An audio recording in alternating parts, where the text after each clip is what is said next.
Fala, meu povo! Eu sou Carlos Zambelli, professor de português e redação para concursos públicos, e hoje vou fazer uma super revisão aqui com as questões de 2025 da FCC, para a gente já começar a entender o que a banca vem cobrando neste ano. Então, já te convido para me seguir lá no YouTube, no Professor Zambelli e, claro, no meu Instagram, Carlos Zambelli. Segue lá que todo dia tem dicas de Portugal, redação e psicologia, porque além de professor de português, eu também sou psicólogo. Vem comigo! Ó, trouxe aqui uma questão pra gente dar uma olhada sobre TRT, Sexta Região, Analista Judiciário. E aí o cara pede: as normas de concordância verbal encontram-se plenamente respeitadas na frase. Bom, quando a gente pensa na concordância verbal, a gente precisa se ligar que a primeira coisa que a gente deve buscar é sempre a relação de sujeito, tá? Falou de concordância verbal, a gente pensa sujeito. Então, dentro desse processo, a gente vai ter que ir. Nessa questão, a FCC não destacou verbo. E aí a gente vai ter que seguir em busca do cara que tá, então, plenamente respeitadas, ou seja, qual que tá certa. Aí ele disse assim, olha, vamos ver. Caberiam aos homens e mulheres que sofrem e lutam o direito maior de se emocionarem com os dramas de Sófocles. Eu olho para esse verbo e faço a pergunta de sujeito para ele. Que é que caberia aos homens e mulheres que sofrem e lutam? O direito maior de se emocionarem caberia aos homens e mulheres que sofrem e lutam. Então, é o núcleo do sujeito, a parte mais importante do meu sujeito, é direito. E o verbo, a regra de concordância verbal, diz que o verbo concorda com o núcleo do sujeito. Então, aquele caberiam lá, ele precisa ficar no singular. Por isso que é caberia. Na letra B, ele diz: resulta numa impressão de serenidade os traumas vividos pelos protagonistas daqueles dramas gregos. E eu vou lá perguntar para o meu verbo. Quem é que resulta numa impressão de serenidade? Traumas. Então, traumas resultam. O verbo concorda com o núcleo do sujeito. Quando eu chego na letra C, ele diz: não foi suficiente passar 2.500 anos para que viesse a apagar-se o valor desse trauma, desses dramas. Então, aqui a gente tem a concordância, né? Ou seja, o valor desses dramas viesse a apagar-se. Então a gente não tem nenhuma concordância errada, tá todo mundo batendo de acordo com a estrutura da frase. Quem é que não foi suficiente? Passar 2.000 anos. E aqui a gente tem uma concordância bem importante para a FCC, que volta e meia cai, que é quando uma oração, ou seja, um outro verbo é o sujeito. E aí tem uma coisa que a gente diz assim, ó, o verbo que tem um sujeito que é um outro verbo, ele ficará no singular. Então, aquele foi vai ficar no singular porque o sujeito dele é um outro verbo. A letra C é a nossa resposta, mano. Segue aqui. Olha a letra D que diz assim, ó. A esses velhos dramas gregos correspondiam o máximo interesse da parte dos espectadores da época. Quem é que correspondia? Um máximo interesse. Então, interesse é o núcleo do meu sujeito.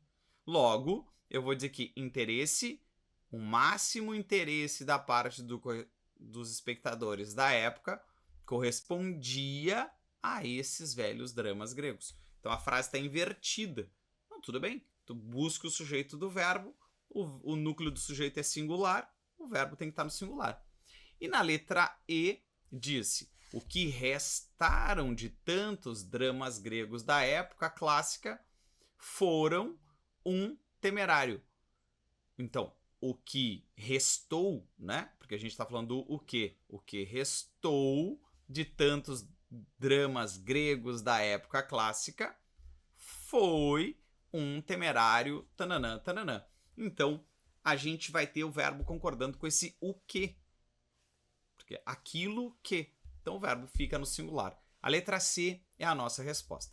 Esse, só para tu ficar atento, esse é um tipo de questão na prova, tá? Esse é um tipo de questão que vem aparecendo neste ano. Agora, a gente vai ter outro tipo de questão que é essa daqui, ó, que caiu na prova de auditor municipal de controle interno também de 2025 da FCC, que é a mesma coisa, só que de um jeito diferente. E ele diz que a flexão do verbo destacado deve-se ao elemento sublinhado. Jesus! A flexão do verbo significa a concordância do verbo. A concordância se deve ao elemento sublinhado. Ora, de que a gente está falando? De sujeito.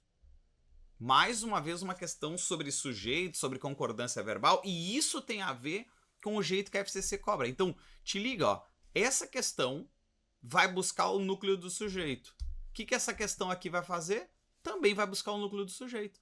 É a mesma lógica, tá? Então, nessa daqui, ele diz que acha pra mim quem é o sujeito. Acha aí quem é o sujeito. Se o sujeito é o cara sublinhado. E ele diz, pastéis feitos na hora, baratos e quentes, com que em outros tempos enganei minha fome. Quem é o sujeito de enganei? Eu enganei o quê? Minha fome. Minha fome aqui é um objeto direto.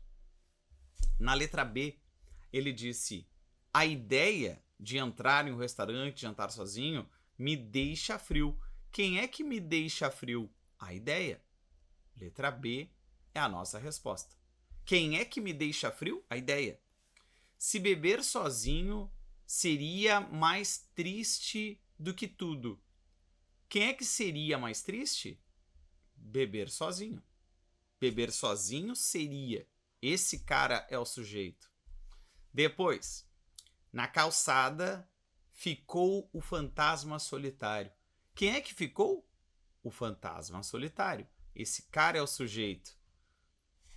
Na letra E, multidão encapotada, que os cinemas de grandes luzes brilhantes vão engolindo. Quem é que vão engolindo? Os cinemas de grandes luzes brilhantes, e não a multidão. Então, a gente tem como núcleo do sujeito a letra B de Brasil. Eu separei aqui uma tela para a gente lembrar de como que a gente chega nessas respostas. Porque quando a gente pensa em concordância verbal, é a concordância do verbo, como o nome está dizendo. E essa concordância se dá com o núcleo do sujeito. Ora, o que é esse núcleo do sujeito? O núcleo do sujeito é a parte mais significativa. E para a gente achar um sujeito, a gente pode fazer 3 perguntas para o verbo. As 3 perguntas são: que ou quem é que mais o verbo? Que é que mais o verbo? Ou quem é que mais o verbo? Ou que é que se mais o verbo. Então, ali, claro que tem uma pergunta que quando a gente faz quem, a gente já sabe que é uma pessoa, né? Já fica meio claro ali que é uma pessoa. E aí, quando tem este C aqui, que eu vou falar dele daqui a pouco, a gente vai ter que jogar esse C para dentro da pergunta, porque senão vai dar confusão também. Esse é um detalhe importante. Eu preciso te dizer também que o sujeito é sempre a primeira coisa que a gente busca numa frase. O sujeito precisa ser a primeira coisa que a gente busca numa frase, porque senão a gente pode se atrapalhar com a questão de objetos diretos. Vou te dar um exemplo disso. Quando eu digo assim, ó, existem boas provas da FCC. E se eu colocar assim, fizemos boas provas da FCC. Olha só como que a gente precisa entender essa lógica para não se perder. Quando eu olhar para essa estrutura aqui, ó, e olhar para essa estrutura, eu vou ver que as duas vêm depois do verbo, essas duas não têm preposição, essas duas são a mesma coisa, né? Tá com cara de ser a mesma coisa. E aí tu precisa ficar atento a isso aqui, ó. Tu precisa ficar atento que é sempre uma lógica de quem que tu busca primeiro. Então, quem que tu vai buscar primeiro? tu vai buscar primeiro sempre o sujeito de uma frase. Sempre. Quando tu olhar para um verbo, que é o que a FCC está cobrando. Acha para mim aí que é o sujeito, acha para mim a concordância certa. E o que a gente vai fazer? Sujeito. Então, por exemplo, nessas frases que eu te mostrei aqui, quando eu tenho assim, cara, quem é que existe? Porque o erro é a gente perguntar existe o quê? Sempre que a gente perguntar existe o quê, a gente vai errar a frase. Então, quem é que existe? E ele vai me responder, boas provas da FCC. Isso aqui é o sujeito da frase. Então, este verbo ele não tem mais nada a receber. Então, ele se torna um VI, um verbo intransitivo. Agora, quando eu faço a pergunta de fizemos boas provas da FCC, o sujeito desse cara somos nós. Porque tá no final do verbo, né? Quem é que fizemos? Nós fizemos. Quem fez? Nós fizemos. Esse cara é o sujeito. Agora eu vou para a transitividade. E aí eu vou fazer assim, fizemos o quê? Boas provas da FCC. Então este verbo agora, sim, eu pergunto o quê? Note que eu só perguntei o quê, e acho que isso é bem importante, tu precisa ficar atento.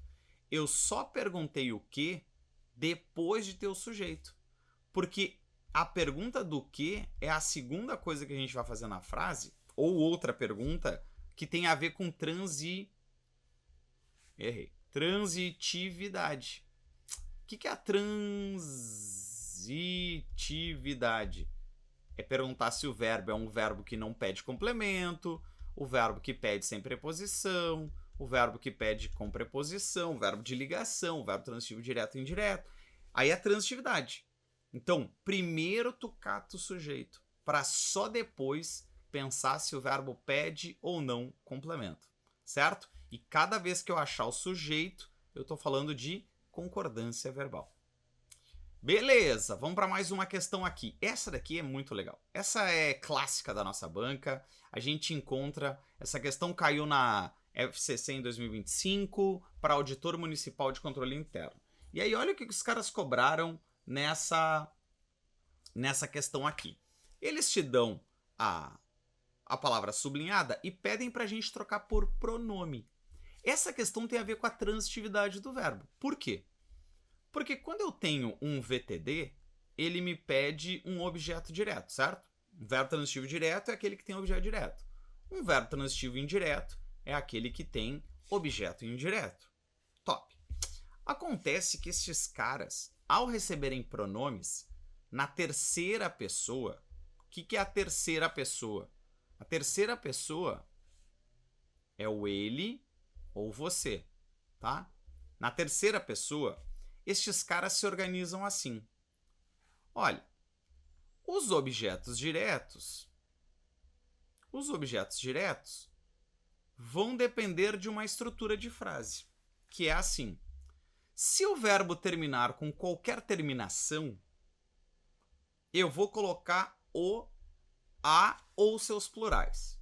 Se o verbo terminar em R, S ou Z, eu vou colocar lo e lá e os seus plurais, mas eu vou ter que cortar as letras R, S e Z do verbo.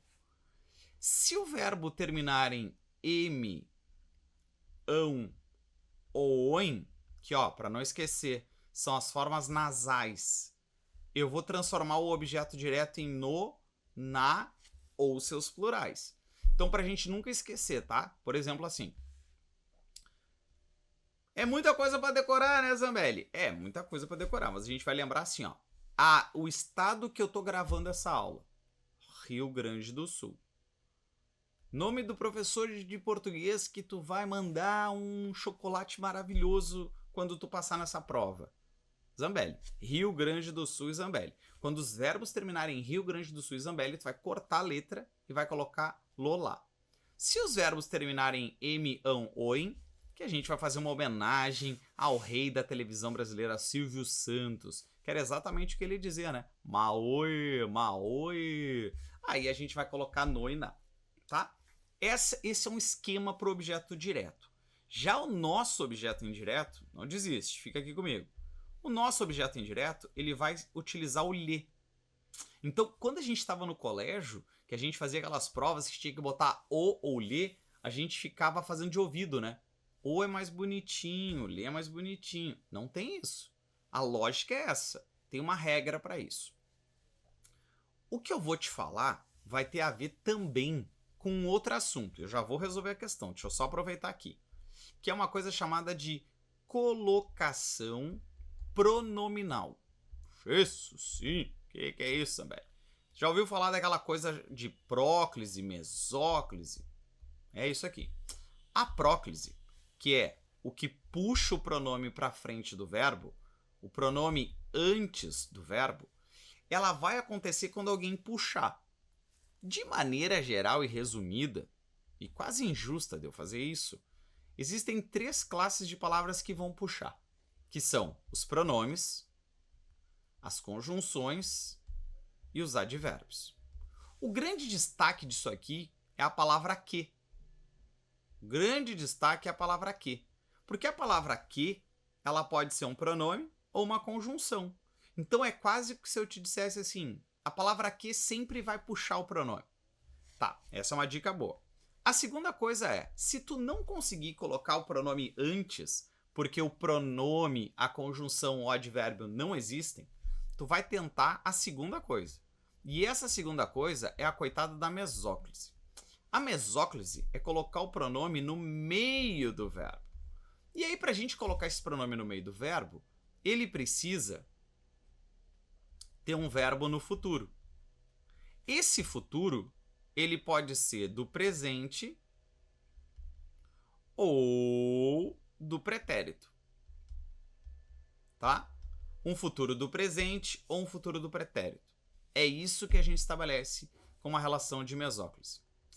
E aí, se nada disso der certo, tu vai tentar uma ínclise.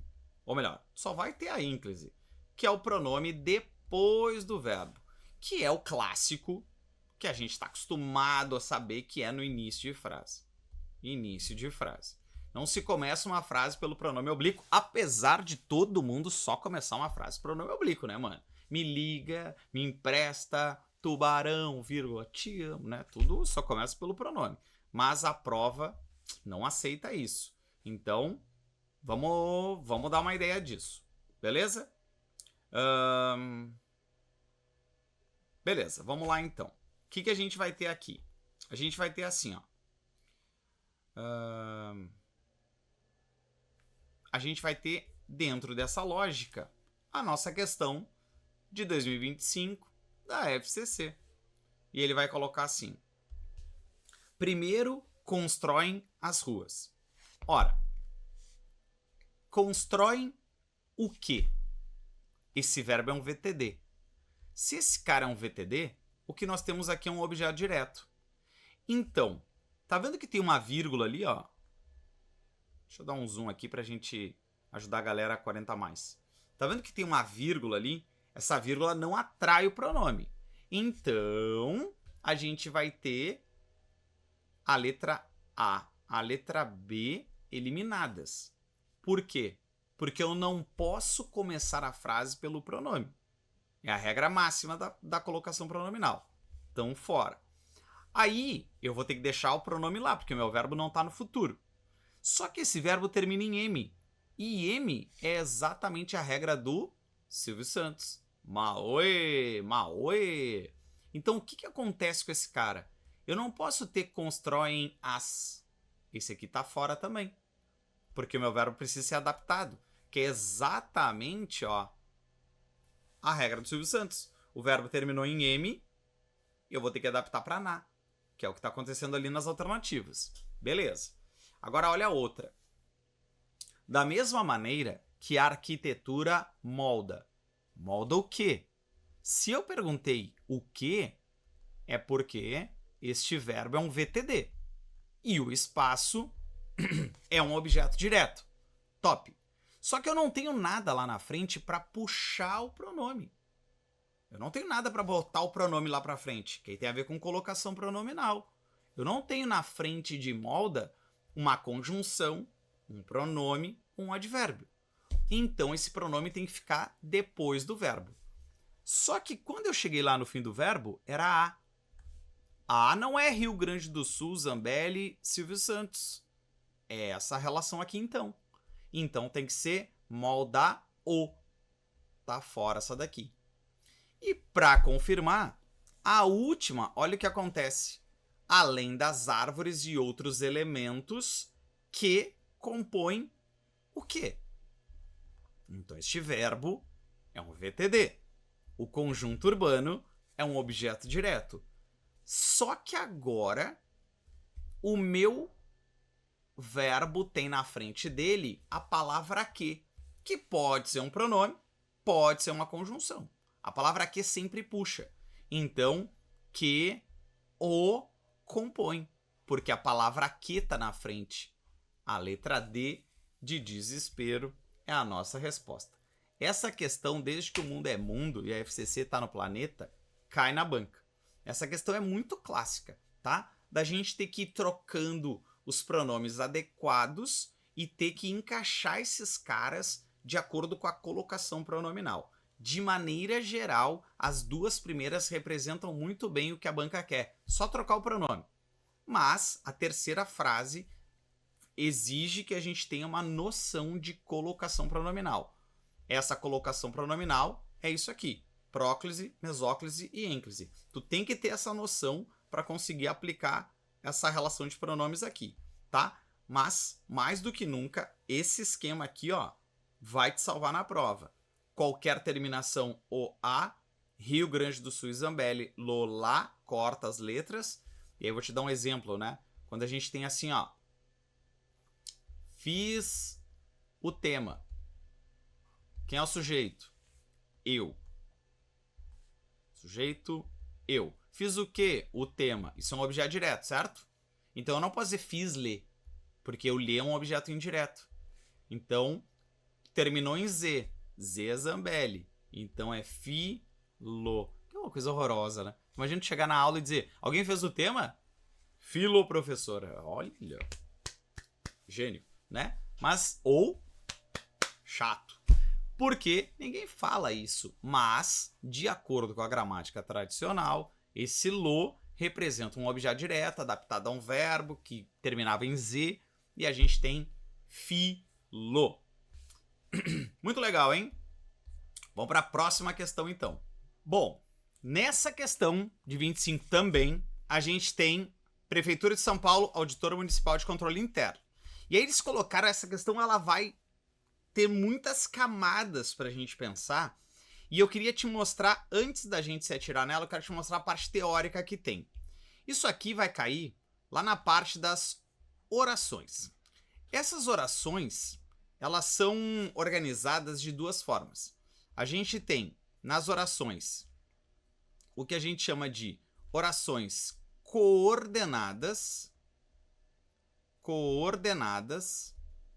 e a gente tem as orações subordinadas. Essas coordenadas, elas vão trabalhar de duas formas. Elas podem ser assindéticas e elas podem ser sindéticas. Bom, o que significa isso? As assindéticas são com pontuação, mas elas são sem conjunção. Já as sindéticas, elas são com pontuação, e vai ter uma exceção lá, que é a história do E, mas elas são também com conjunção, tá? Elas têm a conjunção. Essas conjunções, elas são 5. Elas são o grupo das aditivas, o grupo das adversativas, não desiste, eu sei que isso aqui é gigantesco, mano, dá vontade de chorar. Das alternativas, das conclusivas e das explicativas, tá? Então, é isso aqui que a gente tem nesse grupo. Esse grupo trabalha lá na aditiva principal, é o E, que tem a história da vírgula. Então, esse é o que não vai ter pontuação para fugir da regra, tá? Todas têm, exceto o E. Na adversativa, a gente tem o mas, como a principal. Na alternativa, a gente tem o ou. Na conclusiva, a gente tem o portanto. e na explicativa a gente tem o pois, tá? Essas são as principais, tem mais um pouco, mas é que não resolve agora a nossa questão. Lá nas subordinadas é que começa a chegar perto da nossa questão. Essas subordinadas, elas são organizadas em 3 grupos. A gente vai ter nesses 3 grupos um seguinte cenário. A gente tem o grupo das adjetivas, o grupo das substantivas e o grupo das adverbiais. Te liga. O nome que ela faz já diz qual é a relação dela. É a relação de um adjetivo. É como se fosse um substantivo. É como se fosse um advérbio. Dentro desse processo, a gente tem assim. As adjetivas sempre começam por pronomes relativos. Então, uma adjetiva começa sempre por pronome relativo. Uma substantiva começa sempre por conjunção integrante. E uma adverbial começa por 9 outras conjunções. Tá? Então, podemos fazer a informação contrária. Sempre que eu tenho um pronome relativo, eu tenho uma oração subordinada adjetiva? Sempre. Sempre que eu tenho uma conjunção integrante, eu tenho uma oração subordinada substantiva? Sempre. E aí funciona assim. Esse grupo funciona da seguinte forma. Cara, uma adjetiva, ela vai ter 2 tipos. Ela pode ser a restritiva, que é sem vírgula, ou pontuação, tá? Mas eu vou botar sem vírgula. Ou ela pode ser a explicativa, que vai ser com vírgula, que pode ser pontuação, mas a vírgula é assim, 99% dos casos. Pode ser travessão também, mas é vírgula, tá? Então, a restritiva não se vale da pontuação, a explicativa se vale da pontuação. Ó, equivale a um aposto, essa explicativa, por exemplo. Aí tu vai dizer, e a restritiva? Equivale a uma adjunta de nominal. Qual é a diferença de um aposto para uma oração explicativa? Pronome relativo é a diferença. A substantiva, ela vai começar por conjunção integrante. E ela vai ter uma função sintática que vai ser a função sintática de sujeito, a função sintática de um objeto direto, a função sintática de um objeto indireto, de um complemento nominal, de um predicativo e de um aposto. Já as adverbiais são aquelas conjunções que a gente estudou um dia, que são as concessivas, as causais, a condição, a comparação. Eu já vou sair da frente, tá? A comparação. A gente vai ter ainda a conformidade, o tempo, a proporção. A gente vai ter a finalidade e a gente vai ter a consequência, consecutiva. Então, cara, gigantesca essa matéria, né? Olha quanta coisa a gente tem que saber sobre isso. A questão da nossa prova vai chegar por aqui, ó. Vai chegar nessa coluna aqui. Esse é um resumão de orações, tá? O problema dessa matéria é que ela é tão gigante que quando tu chega, por exemplo, nessa parte aqui, tu vai ver lá, concessiva, embora, ainda que, se bem que, com quanto, aí tu tem uma tonelada de conjunção para saber. É fácil passar no concurso, né? Mas é que vale a pena. Então, olha só o que essa questão da banca nos cobrou. Elas falaram assim, ó. Mano, na frase, na arquitetura, uma extensa série de argumentos históricos demonstram isso. Demonstram isso. Se eu troco esse que pela palavra isso, é porque ele é uma conjunção integrante, certo? Ele é uma conjunção integrante. Se ele é uma conjunção integrante, o que a gente sabe? Ora, a gente sabe que ela equivale a um substantivo. Por quê? Por isso aqui, ó. Porque as conjunções integrantes introduzem as orações substantivas. É por isso que ela equivale a um substantivo. Então, a questão pergunta: a oração sublinhada completa o sentido de um. Ora, demonstram o quê? Completa o sentido de um substantivo? Não. De um verbo. Do verbo demonstram. Então, é essa a relação que a gente tem aqui. Agora, e pode ser substituída por um substantivo ou por um advérbio? Por um advérbio seriam as adverbiais. Então, letra B de Brasil. Ela pode ser substituída por um substantivo. Por isso que elas se chamam orações substantivas, porque elas têm essa equivalência na relação do substantivo. Tá? É essa a ideia que a gente tenha. Feito? Então, vamos seguir. Depois. Ó, mais uma. A questão 5, a gente vai ter assim. Olha. É integralmente irregular a pontuação D. Olha o jeito que os caras cobram, né, mano? Essa questão do TRT, de analista judiciário, lá de São Paulo, ele diz que é inteiramente regular, ou seja, qual que tá certa? Qual que tá certa, tá? Então, a gente vai ter assim. O que a gente precisa saber sobre isso? Existe uma parte da nossa matéria que se chama ordem direta. E a ordem direta, quando a gente pensa em pontuação, fica aqui, não desiste. Se está gostando, já dá um like no vídeo, inclusive. A ordem direta, ela vai ter sujeito, verbo, complemento, mais adjunto adverbial. Tá? Sujeito, verbo, complemento, mais adjunto adverbial. E ela diz, olha, não quebra isso, mano. Não quebra. Tem que ser nessa ordem. Tudo que tu colocar no meio, tudo que tu aumentar, tudo que tu trocar de lugar, tu vai ter que separar por uma pontuação. É assim a lógica. Então, olha só. Não vejo num guarda-chuva o mesmo encantamento. Peraí. Quem é o sujeito? Eu. O que eu não vejo? O mesmo encantamento. Isso aqui é o meu complemento, meu objeto direto, certo?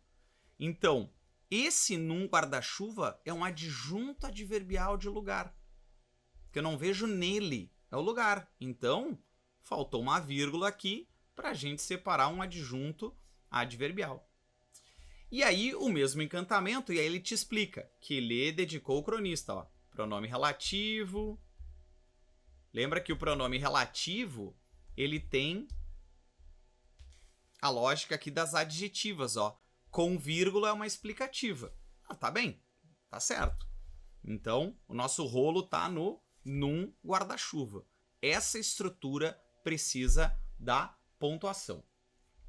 Depois, não me surpreenderia se o cronista mantivesse por outros objetos essa mesma veneração. Para aí. Eu não me surpreenderia. O que não me surpreenderia? Tananã. Isso aqui é o complemento. Eu não posso separar o complemento por uma vírgula. Não me surpreenderia isso. Esse se é uma conjunção integrante. A gente troca por isso. Se o cronista mantivesse por outros objetos o quê?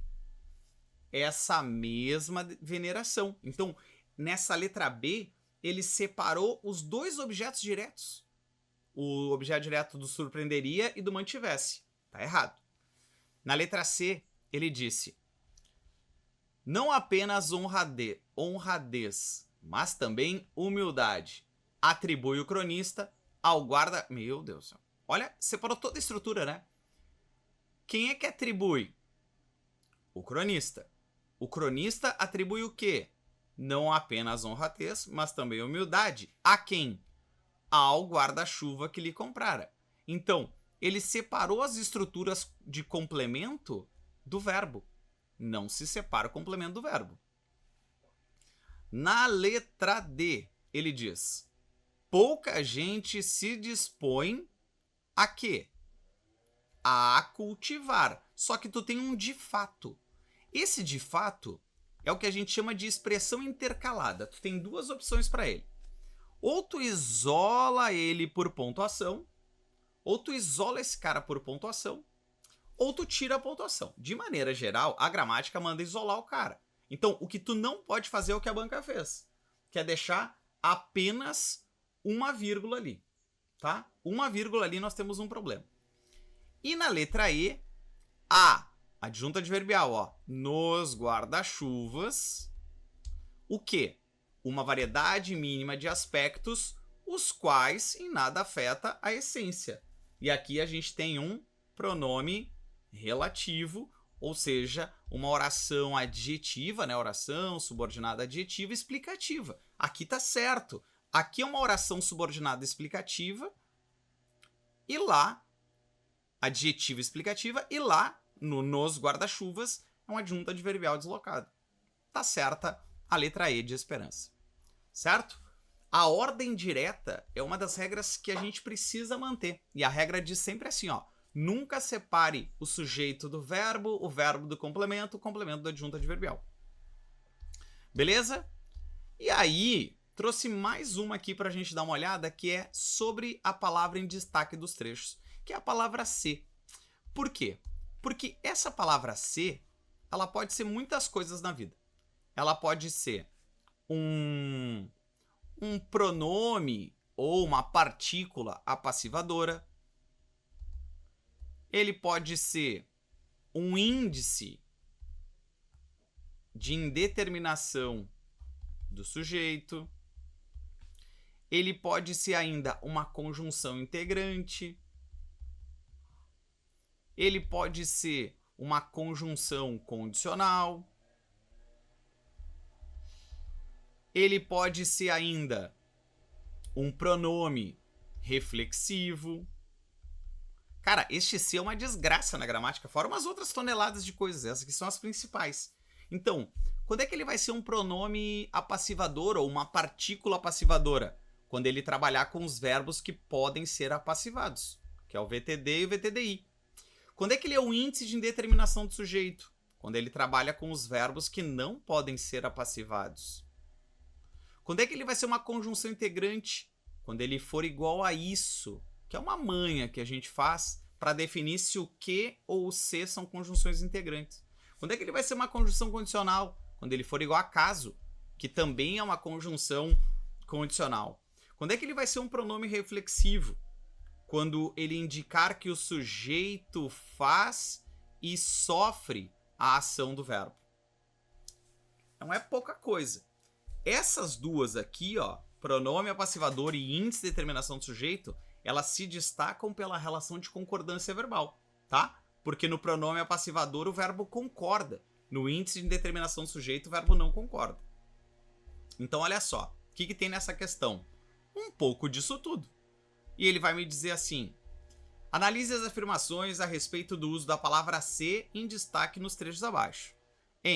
A tecnologia digital está se apoderando do mundo. Olha, está se apoderando do mundo. Assume a função de uma partícula apassivadora, que é a mesma relação de pronome apassivador. Mesma coisa, tá? É igual. Partícula apassivadora ou pronome apassivador. Para ele ser um pronome apassivador, esse verbo não pode pedir preposição, por exemplo. E é o que ele está fazendo, né? Se apoderando de quem? Do mundo. Então ele não pode ser uma partícula apassivadora, tá? Ele está se apoderando, ou seja, ele faz essa ação e é essa relação que ele estabelece, né? Ela está se apoderando, então ela vai fazendo e vai ficando empoderada. Ela faz e sofre esse processo. A número 1 tá errada, porque ela não é um pronome apassivador. Na número 2, ele diz: se as tecnologias de inteligência artificial tornarem-se autônomas, caso as tecnologias se tornem autônomas. Aqui a gente tem sim uma condição. A número 2 tá certa, mano. E na número 3, ele diz: não sabemos. Não sabemos o quê? Isso é uma conjunção integrante. O que faz uma conjunção integrante? Ela completa. E é exatamente isso, ó. Ela introduz uma complementação do sentido do verbo. Não sabemos o que isso. Então, tá certa. Conjunção integrante. Conjunção integrante completa. A letra I de esperança é a nossa resposta. Talvez para a gente deixar ainda mais completinha a nossa dica aqui, eu queria destacar essa ideia de que um pronome relativo ele tem o papel de retomar. E uma conjunção integrante tem o papel de completar. Certo? É essa a ideia que a gente tem. Então, eu espero que com essas 6 questões ali, ó, analista da defensoria, TRT, com essas questões a gente possa ter tido uma noção do que vem caindo de gramática na prova da FCC e que a gente possa, assim, chegar lá no dia da prova entendendo esse raciocínio, entendendo esse jeito que a banca vai nos cobrar. Eu insisto no convite, me segue lá no Instagram, @carloszambelli, ou lá no meu canal do YouTube também. Não deixa de dar um like aí. Obrigado pela confiança e pelo teu tempo. Não desiste. Parabéns. Vamos juntos.